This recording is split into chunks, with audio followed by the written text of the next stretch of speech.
Bismillahirrahmanirrahim. Nahmaduka ya ghafuru ya syakuru. Shalli wa sallim barik ala sayyidina Maulana Muhammad wa ala alihi wa sahbihi asma'in. Nama ba'du. Teng ngerso para keluarga besar Kiai Haji Akil Sirot wabil khusus teng wau niki pernah paman kalian kula. Dados gadah otoritas meksa. Tapi itu saya keren yang bihan malah pernah mbah, pernah mbah, putrine guru kula, niku dimanfaatno beliau, kayak gitu. Guys, danten para habaib, wonten Mas Arif Kapolres danten ingkang kula hormati. Niki paling kula ngisi nampung 20 menit, niku mun top niku mun.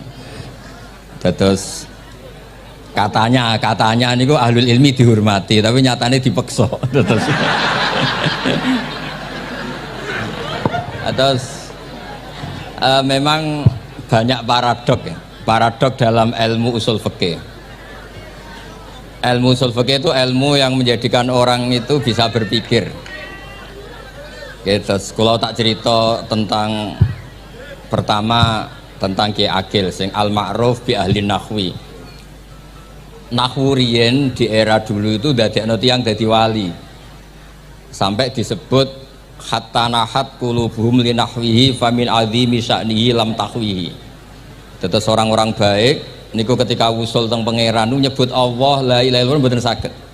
Sagete namung nyebut dhamir sya'an niki niku hu. Akhire kathah toreko sing ha hu niku gara-gara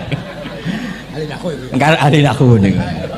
Nah disebut fa'uribat makna dhamiris sya'ni. Jadi ngelafatkan la ilaha illallah ndak bisa tapi hu bisa. Mergi ke Jawa ini tukang ngakali, terus hukum ini diakali.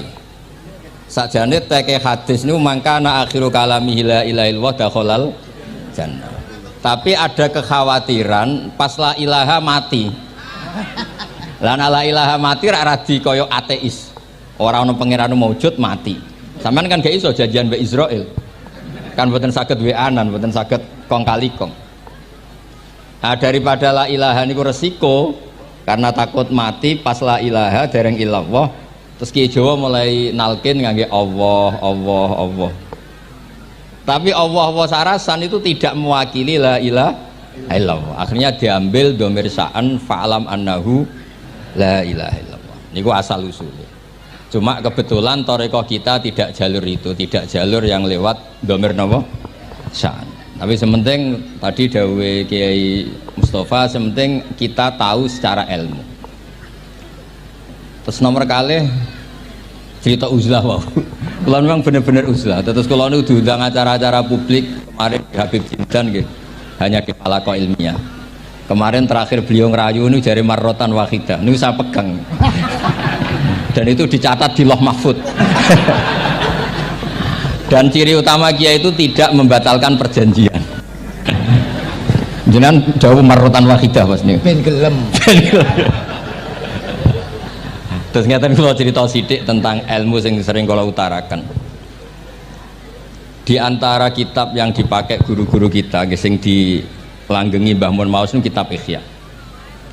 Kula dari sekian cerita Ihya yang paling kula kenang niku bahwa ternyata Allah itu andaikan boleh dibahasakan niku cara berpikir tuh dalam bahasa tafsir disebut tanazul niku wong ben kaya orang kebanyakan. Saya ulang lagi supaya orang tuh kayak orang nopo kebanyakan.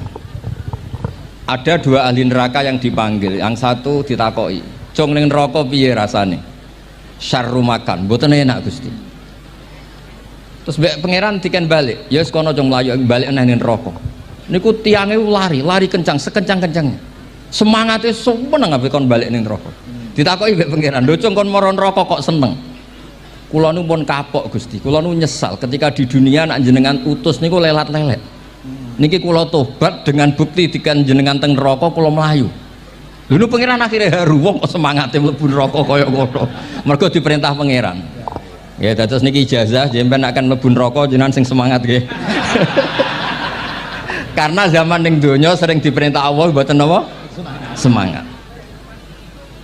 Nah niku kemungkinannya dibarno, kemungkinannya dipanggil. Lah tiyang niku terus dipanggil oleh Allah. Ya wis kaya wong apik, tak kongkon nurut tenan, semangat tenan, terus dikan mlebu swarga. Nah ini ijazah pertama nggih. Dinakkan mlebu neraka sing napa? Semangat. Sing kedua niku dipanggil ku plengakan lelat-lelet. Kados kula diutus Gus Mus niki nelpon. Nelpon kula mboten purun akhire ning Bika jare matur Gus Subak. Turuti ya, aku diamuk Bika jare Bapak. Dados niki melibatkan sekian pihak untuk memaksa saya datang ke mriki. Aduh, repot wong sawang kempek niku. Repot nyen repot. Mugi-mugi di sepuro ngoten. Yang kedua niku diken mlebu neraka malih ku lelat-lelet ndelok pangeran mboten semangat. Ditakoki mbek pangeran. Kenapa kamu tidak semangat? Saya itu tidak pernah ngira jenengan yang baik sudah masukkan saya ke surga, kemudian jenengan nyuruh lagi saya ke neraka. Saya tidak pernah mengira engkau itu seperti itu. Terus Allah nggih, ana indadzoni abdibi. Ya ora apa-apa, swarga ya swarga. Ini dua ijazah untuk sampean supaya bisa masuk napa? Swarga. Terus kita tidak pernah tahu napa Gustofa ngundang kula nyenengno wong akeh ganjaran, napa meksa wong alim dosa, bener ngerti kula carane. Karena dalam ilmu usul fikih, kembali ke usul fikih, kula nu gadah khazanah kathah tentang debate pangeran kalian nabine. Kathah, mboten satu dua contoh di beberapa kitab tafsir. Suatu saat kula sering cerita niki, suatu saat Khalilur Rahman Ibrahim itu kedatangan Israel. Kamu mau apa? Mau matikan jenengan? Kata Nabi Ibrahim, harro'aital khalil yumitu khalilah. Mosok aku kekasih pangeran dipateni, mosok orang yang dicintai membunuh yang dicintai, orang yang mencintai seseorang kemudian membunuh yang dicintai. Tidak ada itu. Akhirnya Israel matur teng pangeran. Cara politiknya ngeten, wau sing cara lagi seneng ngendikan politik. Wani kiai lengser dari beliau. Oh no. Nah kula niku ahli tauhid wis pancen kodok kodare ngoten mawon, mboten berpikir ruwet-ruwet. Terus Israel kan mboten biasa logika, kan malaikat itu SOP kan, mboten biasa logika. Akhirnya matur tu pangeran, kata Ibrahim, masa kekasih bunuh yang dikasih, masa yang mencintai bunuh yang dicintai. Tapi Ibrahim baru sadar ngadepi pangeran gitu, lebih pinter. Terus kan ketika Allah fakullahu, katakan ke Ibrahim, harlo aital khalil yakrohu ayal ko khalilah. Mosok jari seneng aku kok ketemu aku rawani. Jari seneng kok rawani ketemu. Lah niki sampean aku pengen mati, monggo ngangge ilmu sing niki. Wong jari seneng pangeran kok rawani ketemu pangeran. Jeneng, seneng ketemu. Ibrahim seneng sakit. Yo mati saiki ora apa-apa mati saiki. Terus kedua, niki cerita karena ini pondok ilmu, orang harus biasa pakai logika usul fikih. Politik juga gitu. Nak kiai politik rawan kena syubhat. Tapi nak wong soleh oleh politik, kue ridho dipimpin wong fasik-fasik kabeh.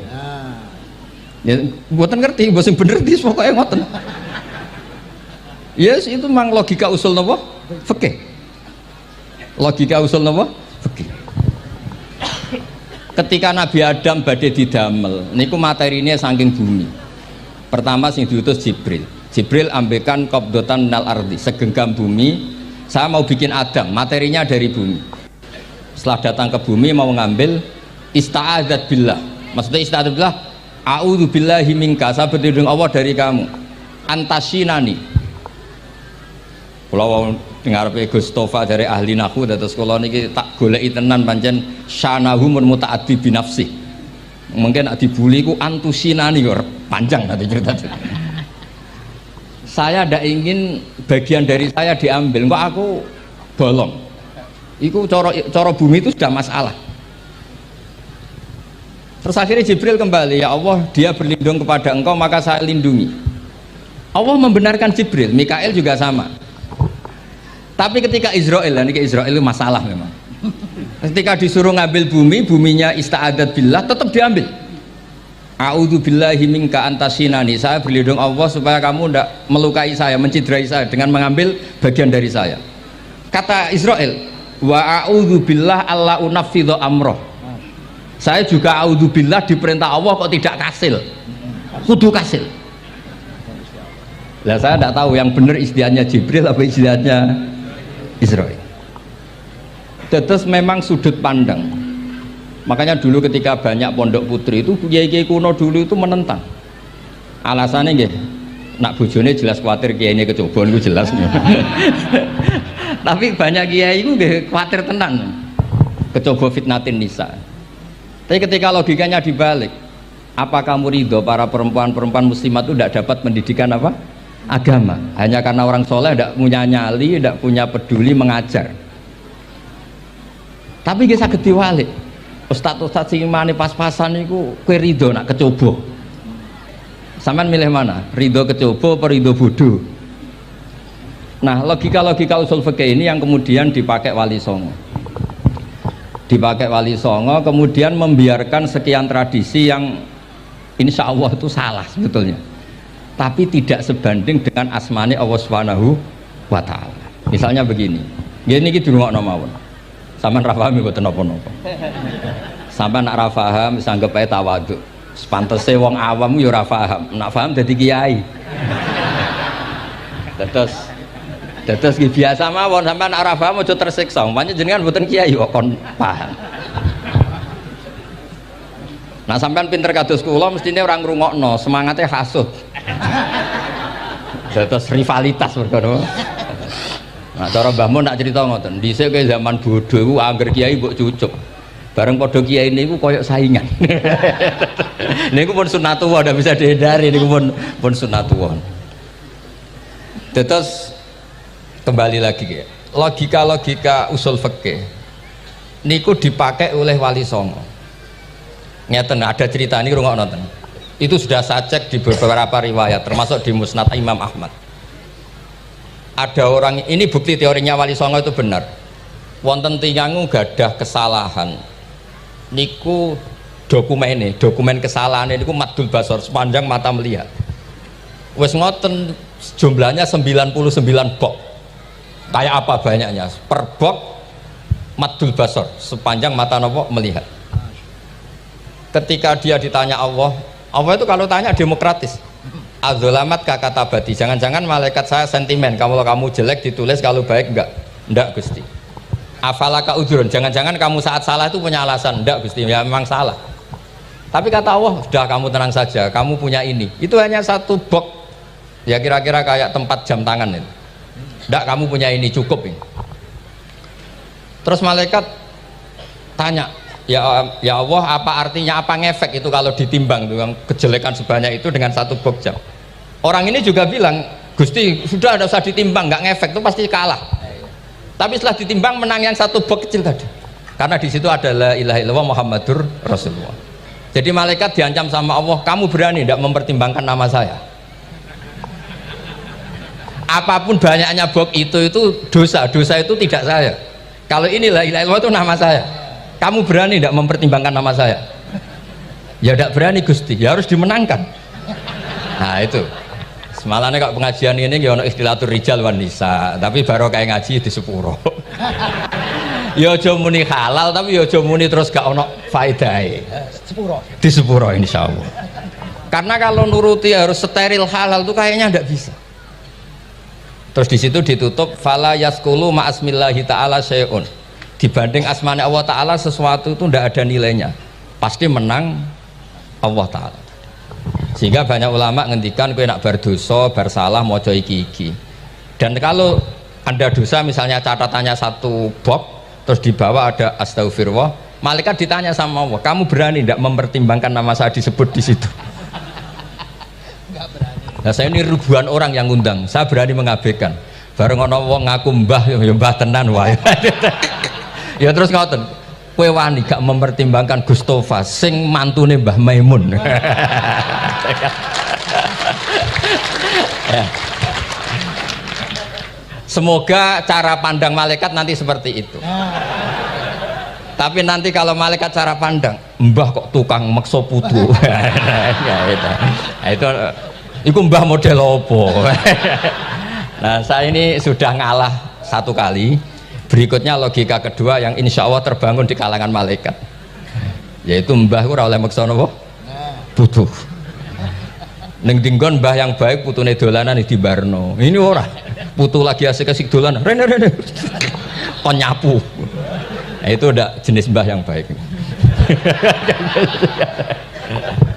Terus kalau suwun lah ngaji usul fikih yang serius karena itu menjadikan kita bermartabat. Kulo niku sering lepas jenazah tangga-tangga kulo nggih penggene delok TV, nak bengi nggih ngelamun, ngayal suges, kadang yo ngapalo tikus sing liwat dhuwure saking ora ana penggawean. Tapi kulo nang lepas jenazah ini orang baik. Sampai bojone protes, "HP opo lek Gus angger bengi iku mau ngelamun ngitung tikus liwat, ngitung apa?" Terus kulo matur, ngitunge aja ngono, ngitunge tarokal ma'asiya. Wong ning omah itu artinya tidak dugem, tidak melakoni maksiat. Itulah yang menjadikan usul fikih itu ilmu yang sangat terhormat. Coba kalau Anda jadi pakar usul fikih kayak saya, mengkaji betul usul fikih. Orang tidur semalaman jangan bahasakan tarokat tahajud, wa tarokal witro, wa taroka qiyamal lail. Tapi bahasakan taroka zina, wa tarokal ghibah, wa taroka kada wa kada minal ma'asi. Keren buatan? Keren. Kalau kamu udah ahli usul fikih maka kiai kok amen turu, kiai kok guyon suwengi. Lu kiai guyon suwengi itu melawan, kiai itu ustadz juga manusia, karena bengi itu ya kepengen nonton, tapi kan buatan pantas. Akhirnya korbannya santri ini dijak guyon gak jelas. Lah apel neng rodo ya ora pantas. Ngelawan nafsu itu berat, caranya ya dilalek-lalek no guyon itu. Lah muga-muga malaikat kabeh ahli usul fikih nganggep ngono iku perlawanan terhadap keinginan apa maksiat. Malaikat ngaji orang. Makanya itu disebut di kitab usul fikih Tanghubul Usul itu izma min mubahin illa wa yatahaqqaqu bihi tarku haramim ma. Fa'il zamu minas sukun tarkul qatli wa minas sukut tarkul hibah. Tidak ada sesuatu yang mubah kecuali saat Anda lakukan, saat itu juga Anda meninggalkan keharaman. Maka sebetulnya mubah ini punya nilai yang luar biasa yaitu tarkul haram atau tarkul ma'asi. Jadi sawangane sampean nang omah kukar-kukur, mlebu metu, kukar-kukur meneh, mlebu metu, bariku turu angop, ngorok. Nah, semoga malaikat ini al-usuli sehingga ngitung itu hadza tarokal ma'asiya kullaha. Hebat. Ini orang yang tinggal napa? Maksiat. Tapi nak malaikat itu jenis rada ekstrim. Alumni kempek suwengi ra tahajud ora witir ku alumni opo? Mulane kalau niku ngaji usul fikih terus supaya diperdengarkan ke malaikat. Supaya teorinya pakai usul napa? Fikih. Jadi kalau melihat kita melakukan mubah niku dihitung tarkul napa? Ma'as. Nah, ini pentingnya ngaji. Kalau nate ditanya sama seorang dosen, "Gus, masa iya Quran yang katanya mutu semutu-mutunya kemudian ada ayat kulu washrobu, mosok urusan mangan gak usah disuruh orang juga makan, terus kualitasnya kulu washrobu itu di mana?"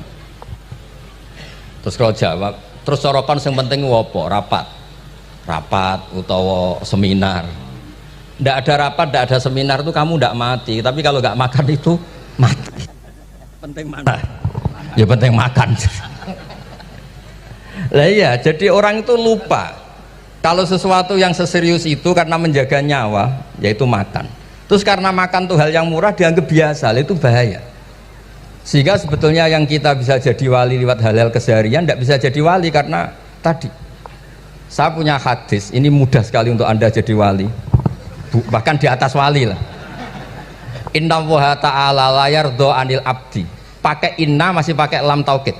Inna woha layar do anil abdi ayak kulal aklata fayahmadahu alaiha aw yasroba syarba fayahmadahu alaiha.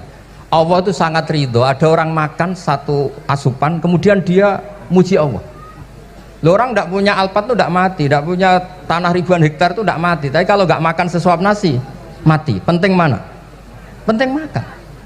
Tapi gara-gara kamu tamak untuk syukur nunggu punya alpat, untuk syukur nunggu punya tanah banyak, Anda ini bodoh. Mau syukur saja syaratnya kok banyak. Jadi sebetulnya kalau kita mau jadi wali itu cukup setiap makan itu kamu syukur. Fayahmadahu alaiha aw yasroba syarba fayahmadahu alaiha. Makanya wali-wali dulu kalau didik raja yang sedang berkuasa itu ditanya, kamu raja besar, punya pengaruh besar, andaikan kamu di padang pasir dan kemudian Anda tidak mendapatkan air sama sekali, apakah kamu menggantikan kerajaan kamu demi beli satu seteguk air? Iya akan saya beli karena saya kalau tidak minum mati. La tafrah bimulkin la yusawi jar'atamain. Kamu jangan bangga dengan sistem kekuasaan yang tidak senilai dengan seteguk air. Orang nggak jadi raja itu nggak mati, tapi kalau nggak minum mati. Terus akhirnya dosen itu tahu, wah berarti kuluwas robu itu luar biasa Gus, sangat luar biasa. Makan dan minum itu luar biasa. Makanya terus adat kiai mertamu mangan. Kalau tadi baru datang kon mangan, di sini ya ada mangan. Ya saya anggap aja itu proses jadi wali ngoten mawon. Jadi segampang itu jadi wali. Nah kemudian gara-gara torekoh terus jadi wali ku repot kon maca 10.000 wiridan kon opo. Kesuwen nih cara-cara kesuwen. Karena ini partai gak torekoh tadi. Dulu abahnya Mbah Maimun Mbah Zubair itu kalau disuruh wiridan lama-lama itu nggak mau. Sementing diridani pangeran, maca kok akeh-akeh. Nah, itu partainya partai ahlul ilmi. Ya partainya partai ahlul apa? Ilmi. Nah kemudian karena saya ini nekuni tafsir ya, itu saya kepengen ya menggerakkan supaya ilmu Quran itu menarik. Caranya apa? Cari sisi ekstrimnya. Kalau bolak-balik, kenapa sih orang nggak janggal? Nggak janggal itu udah iskal. Quran itu kan kalamu Allah. Saya ulang lagi, Quran itu kalamu Allah. Masa iya Allah yang Tuhan kemudian ngendikan iya kana butuh iya kanas tai. Kepadamu aku menyembah. Masa Allah ngendikan gitu pada kekasihnya Nabi Muhammad? Padahal Allah itu al-ma'bud bukan abid. Allah yang disembah bukan yang menyembah. Semua ahli tafsir, saya bukan bilang sebagian, semua ahli tafsir pasti ngendikan begini. Wa yuqaddaru qabla qaulihi ta'ala iyyaka na'budu qulu. Sebelum iyyaka na'budu itu ada kata yang disimpan yaitu qulu. Jadi iyyaka na'budu itu betul ngendikane Allah, cuma sudah dikasihkan Jibril kepada umatnya Rasulullah. Jadi Jibril bilang gini ke Rasulullah Muhammad, Muhammad qul iyyaka na'budu. Kemudian Nabi juga bilang ke umatnya qulu iyyaka na'budu. Jadi ini kalam Allah yang sudah milik kita. Nah berhubung milik kita, kita sah mengatakan iya karena kalau tidak janggal, masa iya Allah berdoa ihdinas siratal mustaqim, tunjukkan kami jalan yang benar. Lah kalau ihdinas siratal mustaqim kalam Allah berarti kan Allah yang berdoa. Nah, sehingga semua tafsir bilang sama, wa yuqaddaru qabla qauli ihdinas siratal mustaqim qulu. Nah, terus ada mufassir lain bilang jangan mulai iya karena butuh ya semuanya, mulai bismillah, qulu bismillahirrahmanirrahim. Masa iya Allah sendiri yang bilang bismillahirrahmanirrahim? Nah, dengan tafsir seperti ini terus kita akhirnya lagi-lagi kembali ke usul fikih, kembali ke balaghah, kembali ke nahwu. Kalau ndak, ya Anda akan menafsiri Quran pakai logika Anda sendiri. Sampai ada mungkirus sunnah. Pokoknya sementing kembali ke Quran. Orang roh Quran itu kayak apa? Saya kemarin ngaji di Sedan di daerah saya bilang, Sayyidina Umar itu Islam sebelum minta hidayat. Khalid bin Walid ya Islam sebelumnya ya tidak minta hidayat.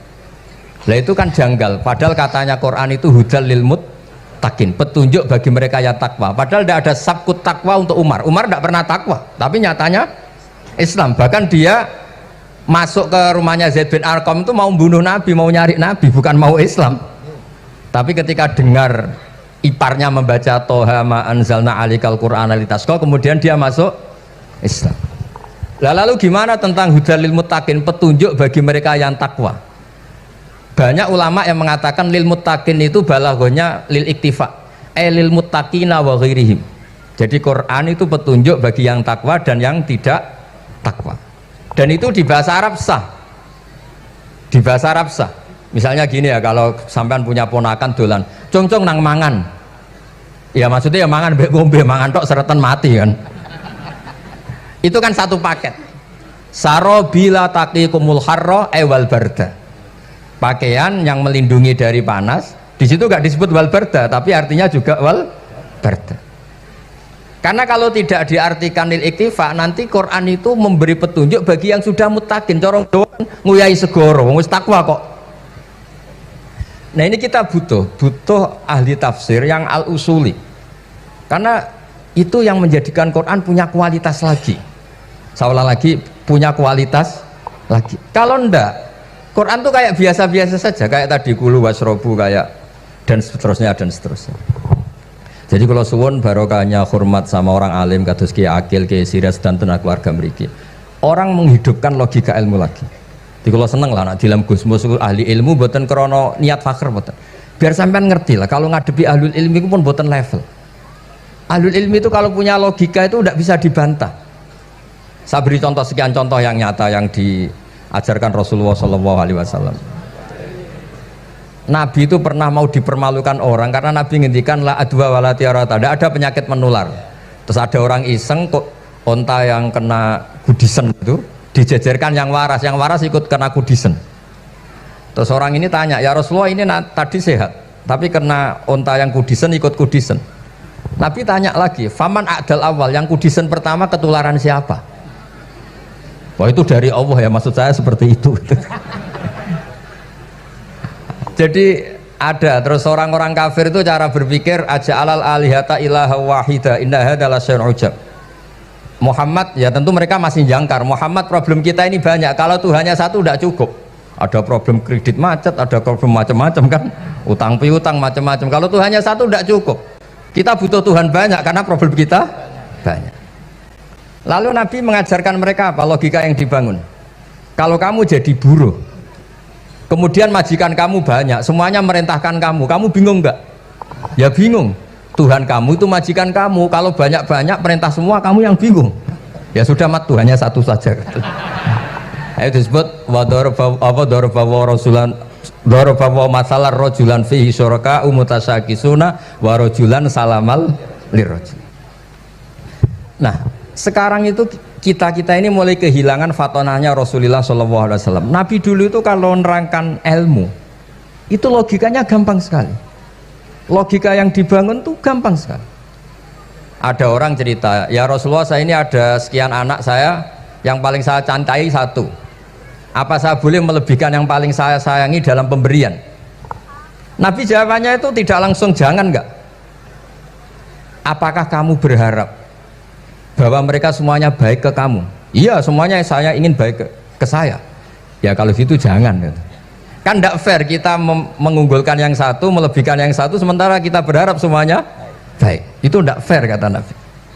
Jadi dulu Nabi itu terus ini yang cerita fikih. Dulu Ahlul Madinah itu mangga itu masih pentil sudah dijual. Pentil dijual harganya 2 juta. Masa iya pentil harganya 2 juta? Karena dengan asumsi sudah jadi mangga. Tapi ketika Nabi datang di Medina dan penduduk Medina itu abkhosna sikailan, orang paling buruk dalam pertimbangan dalam jual beli, Nabi cara ngendikan itu unik. Aro'aitum lau anna waha yamna'us samra fabima yastakhillu ahadukum mala akhi. Kalau pentil ini ternyata kena angin terus kemudian tidak jadi buah, lalu kamu nerima uang 2 juta itu atas nama apa? Atas nama beli pelem, nyatanya belum jadi mangga. Mosok kalau pentil seharga 2 juta. Semenjak itu terus Ahlul Madinah sadar kalau jual buah itu nunggu ba'da buduwi solahiyah, setelah samroh ini berbentuk. Tapi Nabi tetap ngendikannya pakai logika. Nah sekarang banyak kiai yang sidik-sidik neraka, sebenarnya Nabi itu ngajari logika. Ada pemuda dia itu hipersek, mau masuk Islam tapi tetap boleh bebas. Saya ini ingin Islam tapi jangan larang seks bebas. Wah itu sahabat semuanya melarang ketemu Nabi karena ini ngawur betul, masa pamit Islam kok. Tapi setelah gaduh, Nabi tanya, kenapa gaduh? Ada pemuda mau masuk Islam tapi yasta'izinu fi zina, dia minta izin supaya tetap boleh zina. Kata Nabi, suruh ke saya ke sini. Setelah datang di depan Rasulullah, logika yang dibangun Nabi itu luar biasa. Atuhibbuhu li bintik. Kamu suka punya anak putri kemudian jadi demenannya orang laki-laki hidung belang? Ya enggak, saya bunuh orang itu. Andaikan itu ke ibu kamu, saya bunuh orang itu. Atuhibbuhu li bintik, atuhibbuhu li ummik, atuhibbuhu li ukhtik, atuhibbuhu li kholatik. Kamu suka punya anak putri yang jadi demenannya orang? Ya tidak suka ya Rasulullah. Kamu suka kalau punya ibu didemeni orang banyak? Ya tidak suka Nabi. Sampai otaknya itu yastakbihu zina, sehingga otaknya itu wah zina itu buruk betul. Akhirnya ya Rasulullah sudah saya mau se-Islam tanpa zina-zina.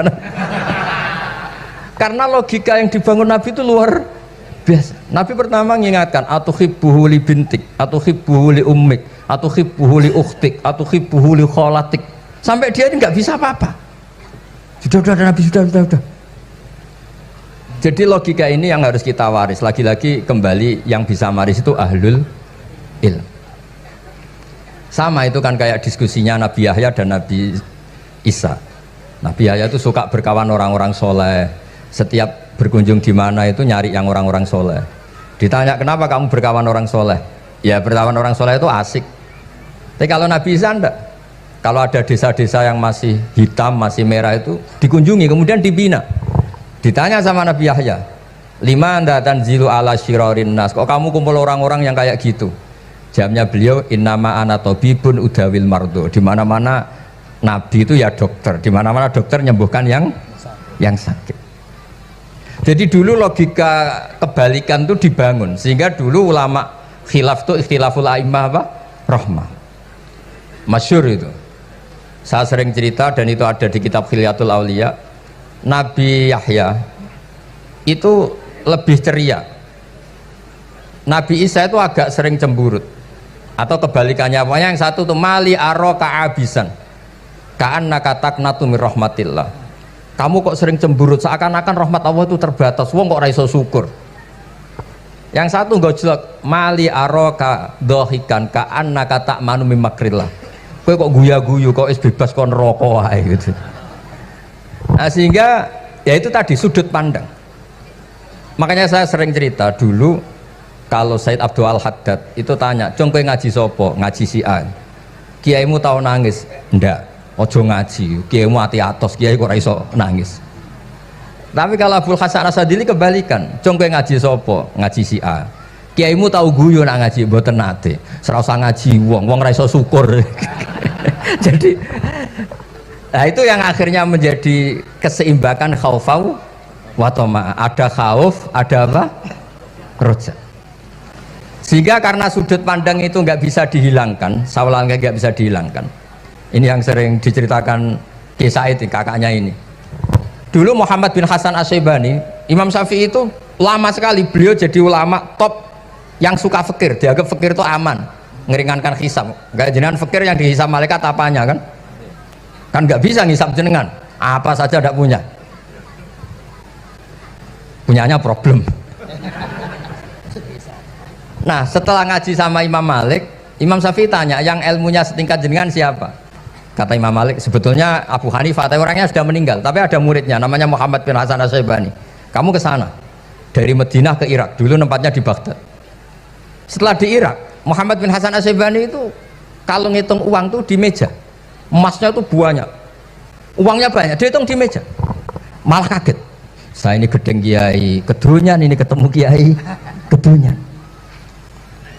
Ya karena Muhammad bin Hasan Asy-Syaibani itu wali, kamu tanya, kamu heran ya ada kiai kaya? Iya. Ya sudah, kekayaan ini kasihkan orang fasik, biar dipakai demenan, dipakai mabuk, dipakai ini. Terus, ya jangan, kalau kena orang fasik bahaya, jenengan saja. Semenjak itu Imam Syafi'i mulai rodok seneng duit. Jadi ada ceritanya, kok diangen-angen, nah terus keterusan umatnya kayak gini-gini tuh. Jadi ini cerita nopo istihad, apa cerita nopo istihad.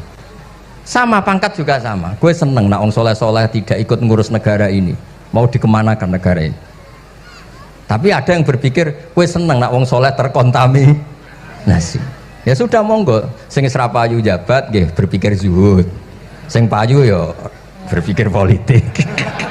Yang penting semuanya itu berdasar ilmu. Yang penting itu semuanya berdasar apa? Ilmu.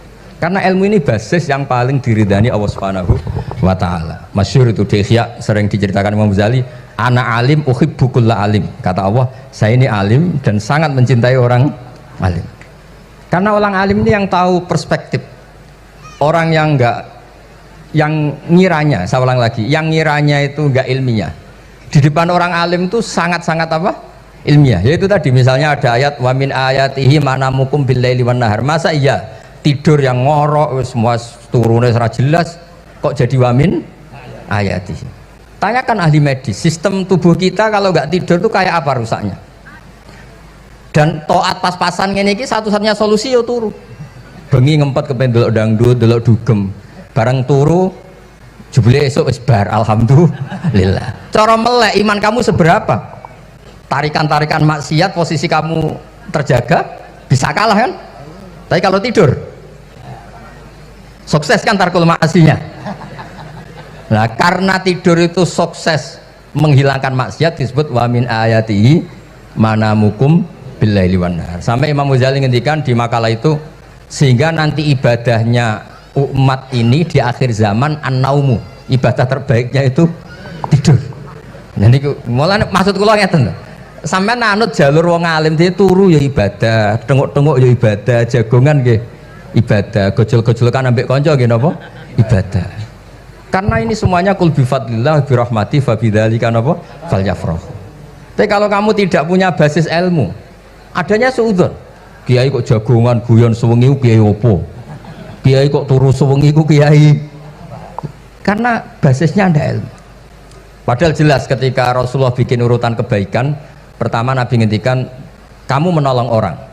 Jika tidak bisa, terakhir Nabi ngendikan takufu syarraka anin nas fa innaha shadaqatun minka ala nafsik. Tadi beliau juga cerita di nasihat Imam Mun, idza lam tuhsin fala tusi. Kalau tidak bisa berbuat baik, setidaknya kamu tidak berbuat jelek sama orang lain. Dan potongan ini paling gampang apa? Tidur kan? Wis sampean nak turu wis ra zina, ra maling, ra ngrasani wong wis ora tusik. Nah, dengan konstruksi usul fikih seperti itu kamu tahu kualitas ayat wa min ayatihi manamukum billaili wan nahar. Ya sama, ternyata makan itu yang menjaga nyawa, ternyata makan itu yang menjadikan syukur. Kalau kamu nggak percaya puasa, sama nak poso gedang goreng itu mewah, gedang goreng itu mewah, air satu teguk itu mewah. Makanya kalau lama dulu ada santri kepengen mangan enak, ya saya ingin mangan enak gini-gini, caranya gimana? Itu rumusnya ada sate, ada mie ayam. Idamuhu alju, kalau kamu ingin enak lauknya itu lapar. Ya kita kalau puasa itu semuanya kan enak. Nah itu lagi-lagi basisnya itu ilmu. Nah sekarang banyak orang yang sudah tidak peduli dengan ilmu, kayak ijazah dilakoni kan. Jadi kayak wiridan la ilaha illallah itu sebetulnya harus dibarengi dengan ilmu. Ini yang terakhir supaya nggak lama-lama. La ilaha illallah itu basisnya ilmu. Surga yang begitu mewah itu dibikin juga bagi yang melafadzkan la ilaha illallah. Neraka yang begitu ekstrim, sampai kalau benda dijatuhkan dari atas ke neraka itu sampai bawah nunggu 70 tahun. Bisa kamu bayangkan kalau kamu di dalam naiknya susah itu. Ini dijatuhkan ke neraka itu sampai bawah nunggu berapa? 70 tahun. Loh, neraka sebegitu ekstrim itu dibikin untuk yang menolak la ilaha illallah. Berarti kalimat ini kalimat spesial. Kalimat yang neraka dibikin ya atas nama itu yang menolak, surga dibikin juga atas nama itu yang menerima. Itu satu saktinya la ilaha illallah. Sakti kedua, orang kafir 70 tahun ngelafatkan la ilaha illallah sekali langsung dihukumi mukmin. Yughfar lahum ma qad salaf. Qul lil ladzina kafaru iyantahu yughfar lahum ma qad salaf. Orang yang melafatkan la ilaha illallah Muhammadur Rasulullah itu dosa 70 tahun kafir itu hilang semua. Tapi gara-gara ada ilmu terus diumumkan tahlil dening Kiai Haji Niam mesti sing guri wah sawi mesti guri. Padahal kalau kamu tahu ilmunya tadi ini kalimat yang luar biasa, kalimat yang bisa melebur dosa. Bahkan dalam mazhab Sadiliyah itu unik. Kalau kamu wiridan la ilaha illallah itu jangan istighfar dulu, istighfarnya belakangan.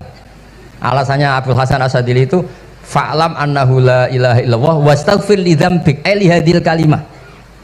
Orang kafir 70 tahun dia istighfar 100 kali enggak akan dimaafkan Allah. Tapi ngelafatkan la ilaha illallah langsung dimaafkan. Jadi orang bisa dimaafkan tuh barokahnya la ilaha illallah.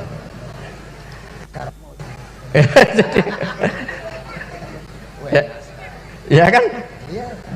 Jadi orang kafir 70 tahun wirid istighfar 100 kali atau 1000 kali dimaafkan enggak? Enggak kan? Tapi kalau membaca la ilaha illallah dimaafkan. Jadi istighfar tuh ngefek positif itu kalau dibarengi la ilaha illallah. Makanya wastaghfir li dzambika bihadil kalimah. Kamu boleh istighfar berdasar hadil kalimah, berdasar la ilaha illallah. Tapi terus kemudian ya thariqah itu banyak, itu urusan rasa. Justru karena la ilaha illallah kalimat thayyibah harus disucikan dulu. Caranya istighfar dulu. Nah itu urusan monggo lah. Tapi apapun itu basisnya harus napa? Ilmu. Basisnya harus ilmu. Jangan malah sentimen. Wong di kuburan wiridan la ilaha dihukumi kafir. Nah, itu kan aneh. Wong kalimat ini yang kafir saja menjadi muslim, sekarang yang muslim menjadi kafir. Tuh paham kok seaneh itu gitu kan. Ya karena basisnya ada ilmu tadi. Coba kalau basisnya ilmu, itu kan aneh betul. Hadil kalimah kalimatun soro bihal kafiru musliman. Fakaifa sorol muslimu bidzalika kafiron. Ini kalimat yang kafir saja menjadi muslim. Masa dengan kalimat yang sama yang muslim menjadi aneh gak? Aneh. Jadi kalau suwon pokoknya basis ilmu harus sekuat-kuat. Caranya gini agak kiai kon sregep mulang ojo politik terus ngoten. Tapi politik juga bagian dari ilmu. Wis ra iso diterangno. Ya ngoten mawon. Assalamualaikum warahmatullahi wabarakatuh. Mereka yang tanya itu biyen belajar piye kok iso alim kaya ngono, ya kan? Nah, terangkan Gus, terangkan. Mati.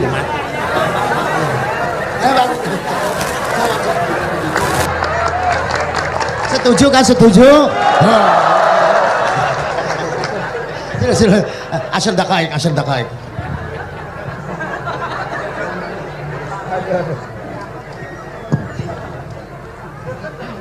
Andaikan pertanyaan itu ke Mbah Mun, mungkin jawabnya gurune sopo.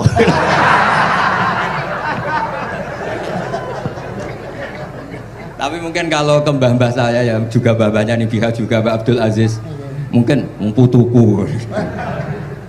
Tapi kalau saya ingin cerita tentang saya paling ya, aku sregep. Yang jelas tuh dari kafadlu yuti apa? Mayas. Tapi gini, kalau ini menghormati bahasa saya ini, kalau ijazah begini, dulu Mbah Mun tuh sering cerita juga bahasa hal. Kena kepengen ngalim, ku sinau sedurunge ngaji. Ya, misalnya kamu ngaji takrib atau ngaji wahab sama Mbah Mun, kamu baca dulu. Sebelum ngaji. Nah, setelah dibaca, misalnya kamu baca rofa, kok Mbah Mun baca jer, kamu baca jer, Mbah Mun baca rofa, berarti goblok tulen. Karena semua teori Anda kok salah. Ya misalnya Mbah Mun baca wadakaro sopa al musonifu, kamu baca wadakaro musonif. Berarti kan goblok banget itu. Ya kan ada cerita gitu, ada orang tuh nggak tahu betul Gus maknanya lam tardiman itu apa. Lam tardiman dicari di kamus itu udah ada, ternyata itu di head lam tarodaman. Dia baca satu lam tardimannya dicari di kamus sampai hidup mati lagi ya nggak ada. Nah, jadi kamu baca dulu, misalnya di bab khed lam taro ningali sapa mar'ah daman ing getih. Ternyata ngaji Mbah Mun paginya jadi baca lam taro daman. Jadi kalau kamu malamnya baca lam tardiman loh kok. Jadi itu kata Dewi Mbah Mun mergo sorokan kabeh santriku ora mungkin. Carane ngecek kebenaran Anda itu kayak maca sik. Nanti kalau kemiripannya 50% ya separuh alim. Kalau 70% ya serontok alim. Tapi nanti kalau kemiripannya sampai 100% dan berkali-kali, ya berarti kan sudah luar biasa. Jadi yang ngaji sama Ki Mustafa, Ki Niam, saya mohon santri-santri itu belajar dulu, biar bisa ngecek nanti guru saya baca kayak apa. Podo salah ya Gus. Kenapa lah? Podo salah. Karena kiai itu kalau salah ya mau ngalah. Ini ceritanya Mbah Mun betul. Ada kiai nggak tahu apa kakean mergawe kakean politik nggak tahu. Wal babi lan walang. Terus ada santri, kulo gak ada makna kok lawang. Ya walang sing lawang cung. Mau ngalah. Terus watini lan wit alu. Gurune maca alu. Kulo gak ada makna kok elo. Lah ya wit telu kena gua asu cung. Tapi saya menangi kiai itu kalah sama santri itu. Saroko nyolong sapa wong albedo tangi anduk. Terus gurunya kaget. Cung kok anduk, cung. Bareng didelok endok. Karena kalau pegon kan anduk sama endok itu podo ae. Ini ada podo. Tapi kiainya akhirnya kalah. Memangnya nyolong anduk boleh? Yo ora, cung, yo haram, yo podo ae kalau gitu nyolong. Nyolong endok ya haram, nyolong anduk haram. Lo cerita itu masyhur itu. Kalau cerita yang terkenal di Lirboyo itu kan ada santri dari Jakarta di kelas. Gurunya bilang Ja'a Zaidun, Zaid datang. Waro'a itu Zaidan, saya melihat. Si murid ini itu melihat pintu terus. Lama-lama gurunya itu tersinggung. Kamu diajari pelengahan nggak sopan. Habis Ustadz bohong. Lah kenapa bohong? Katanya ja'a zaidun ra'aitu zaitan. Zaidnya mana?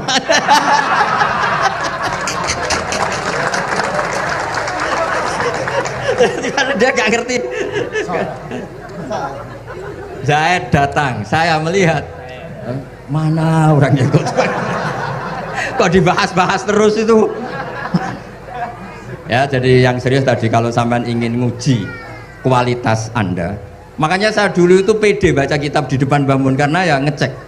Dan dulu itu Gus Zofur, Gus Kamil sebelum ngaji ya itu mesti sinau sama saya.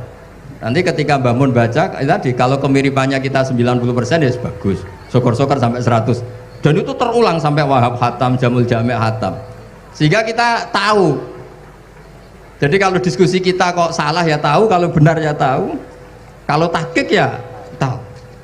Biasanya kalau tahqiq itu Mbah Mun karena takut nyalahkan kiai-kiai Jawa, kalau baca 2 kali, misalnya begini, Yasmalu, kadang diwaca Yasmilu ora apa-apa nggih Jawa wae gitu. Karena kalau kita memaksakan sampai benar seperti di kamus, kayaknya kalau kiai Jawa itu berat sekali. Dumeli bojo bola-balik mesti ora goblok wis apik lah. Karena kalau baca tahqiq itu kan butuh kamus. Yang benar itu Yasmalu misalnya. Tapi kan populer juga orang baca Yasmilu. Saya itu menangi loh, Kiai Jawa dulu baca Simai itu menangi, Masdar Simai. Lama-lama setelah banyak alumni Al-Azhar terus berdasar kamus baca Samai semua sekarang. Saya menangi Kiai itu baca Dilalah. Lama-lama karena sekarang udah banyak punya kamus, baca Dalalah, Fa'alah. Jadi Kiai itu juga kadang-kadang keteror muridnya. Makanya Syekh Zakaria Al-Ansori itu pernah ditanya, kenapa engkau begitu alim alama sampai dilakopi Syekhul Islam? Kata beliau itu lucu jawabannya, karena saya ini orang yang sial. Saya dulu punya guru namanya Ibnu Hajar Al-Asqalani dan punya murid namanya Ibnu Hajar Al-Haytami. Kata beliau, dukik tu bena hajaro ini. Saya ini digebek 2 batu. Kalau mau ngaji takut saya minta ampun karena disuruh baca sama Ibnu Hajar Al-Asqalani. Kalau mau ngajar takutnya saya bukan main karena Ibnu Hajar Al-Haytami itu cerdasnya bukan main. Jadi kalau saya salah itu konangan.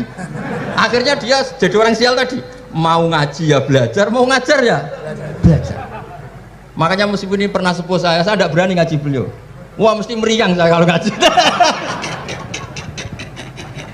Jadi yang terkenal alim-alim mohon ngajinya dikurangi ya, karena ini kasihan gurunya. Kasihan gurunya. Nggih, Bon cekap. Bon, itu catat ya. Sebelum ngaji baca dulu. Satu lagi, Gus. Sampean ketoke kiai desok kok kuliah. Betul kuliah? Oh, nggih nggih. Pun dari belajar dari mana sampai kemana Gus jenengan? Dari Mondok sampai ke Jogja sampai Putih.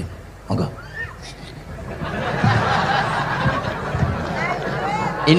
Ini karena sesuai kontrak, nggak boleh nyulayani janji sekali aja sekali tak tekno Gus. Jadi sebetulnya kalau di ilmu, saya kan sering ketemu ahli geologi, ahli sosiologi. Sebetulnya di ilmu kita, saya kan lama di Jogja dan itu yang saya pakai juga ilmu zaman di pesantren. Misalnya sosiologi itu kan ada mukadimahnya Ibnu Khaldun. Itu kan teorinya luar biasa. Misalnya begini, kenapa Rasulullah itu harus dari suku Quraisy, suku yang sangat terhormat di Mekah? Itu secara teori sosiologi loh, bukan teori nubuah. Kata Ibnu Khaldun, Nabi itu mesti final dari kaum itu aneh. Saya ulang lagi, Nabi itu final dari kaum pasti aneh. Nah masa aneh-aneh ini ditoleransi oleh umatnya karena beliau dari suku yang terhormat. Coba kalau dia dari suku, beliau dari suku yang hina, pasti pas aneh-aneh langsung diadili. Ya kalau di NU lah, ndak Gus Dur kok bikin aneh-aneh di NU kan langsung tuntas. Tapi berhubung Gus Dur cucu Mbah Hasyim, orang itu mentoleransi, bahkan mengira jangan-jangan teori beliau lebih baik ketimbang kita. Nah makanya terus kata Ibnu Khaldun, ma ba'atsawu nabiyan illa fi mana'atin min qaumin, tidak ada nabi diutus kecuali dari kaum terbaik supaya masa-masa transisi ini nggak ada perlawanan. Nah itu namanya sosiologi. Sehingga beliau ngendikan, ini versi tarikh bukan versi Ibnu Khaldun saja. Ketika sahabat disuruh hijrah karena disakiti orang kafir Quraisy, lah engkau sendiri ya Rasulullah, saya ini orang Quraisy, nggak akan ngalami yang seperti Anda alami. Nah itu namanya sosiologi. Begitu juga matematika. Saya sering ketemu pakar matematika dari UI, dari UGM. Misalnya bilang zakat kan 2,5% misalnya zakat tijarah. Saya bilang kalau ngitung itu porogapit, padahal kita zaman sekolah porogapit itu pantangan. Tapi saya bilang saya punya matematika lebih cepat. Apa itu Pak Pak? Kalau manggil saya Pak Pak. Kalau di kitab disebut rubu'ul usur apa? Jadi bertahap. Misalnya 1 juta, usurnya akan 100.000. Setelah 100.000 rubuknya 25.000. Itu kita tidak usah pakai catatan bisa. Nah itu matematika Arab. Makanya orang Arab itu nggak bisa nulis, tapi matematikanya cepat karena bertahap. Misalnya 1 miliar ya cari aja usurnya 100 juta. Berarti rubuknya 25 juta. Berarti 2,5-nya 1 miliar itu 25 juta. Tapi kalau orang Arab bilang itu rubul usur. Diusurkan dulu baru dirubuk. Misalnya 6, 2/3 6 berapa? Orang Arab bilang sulusan. 6 sulusnya 2. Sulus 2 kali berarti 4. Sama misalnya zakat zuro. Zakat zuro itu kan al usur sama nisful usur. Berarti misalnya kalau tidak disirami ya, tidak biaya, zakatnya itu 10%, berarti per 100 10. Nah sekarang kalau 10 ini kan berarti 1/10. Lah nanti kalau disirami pakai biaya namanya nisul usur, berarti 5. Jadi orang Arab itu nggak mau langsung bilang 5 karena kalau 100 dibagi 5 itu apa jadi 5 itu mikirnya panjang. Jadi diusurkan dulu terus nanti dibilangkan nisful usur. Nah, jadi ilmu khazanah kita ini sudah luar biasa. Nah, itu makanya terus orang Arab kalau ngitung matematika itu tidak usah tulisan, tidak usah porogapit karena bertahap tadi. Jadi misalnya 2,5 bahasannya apa? Rubu'ul usur. 1 miliar usurnya berapa? 100. Rubuknya berapa? 25. Nah ini semoga buatan ngingkari janji. Wassalamualaikum warahmatullahi wabarakatuh.